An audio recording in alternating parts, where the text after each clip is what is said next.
Hey guys, Saturday night అయితే మేము bags pack చేసుకొని కార్డికి వెళ్ళేసి అయితే మా జర్నీ స్టార్ట్ చేసినాం అనమాట. జర్నీ స్టార్ట్ అయిందో లేదో మా అక్క బాక్స్ ఓపెన్ చేసి దోశ అయితే తింటుందన్నమాట.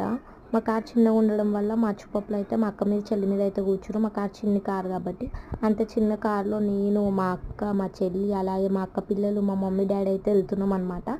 Where there is a love there is a పక్క అడ్జస్ట్మెంట్ అంటారు కదా, ఎక్కడ లవ్ ఉంటుందో అక్కడ పక్క అడ్జస్ట్ అవుతారు అంటారు కదా, అలా అనమాట. ఇక మంచిగా సాంగ్స్ వినుకుంటా, మాట్లాడుకుంటా, నవ్వుకుంటా, జోకులు వేసుకుంటా అయితే మంచిగా ఎంజాయ్ చేసుకుంటా అయితే మేము వెళ్తున్నాం అనమాట. మా చూస్తుంది, ఏంది పిన్ని మొత్తం దోశ నువ్వే తింటున్నావు నాకు తినిపించకుండా అన్నట్టు చూస్తే ఇక మా అక్క మా అచ్చుకు కూడా దోశ తినిపించింది అనమాట. మనతో ఎవరు ఉండరు, ఫ్రెండ్స్ ఉండరు, రిలేటివ్స్ ఉండరు, లాస్ట్ వరకు ఫ్యామిలీ ఉంటుంది. ఫ్యామిలీ అంటే only family, not relatives, not friends, ఓకేనా. ఇంకా దారిలో స్వీట్ షాప్ వచ్చింది. స్వీట్ షాప్లో అయితే మా మమ్మీ స్వీట్ షాప్ దగ్గర ఆగి స్వీట్ షాప్లో అయితే బాదుషా స్వీట్ తీసుకున్నాను అనమాట. మా చిన్నమ్మకి స్వీట్ ఇష్టమని ఇక స్వీట్ షాప్లో బాదుషా స్వీట్ తీసుకుని అయితే మళ్ళీ మా మామ వాళ్ళ ఇంటికి అయితే వెళ్ళిపోయినాం ఆ రోజు నైట్.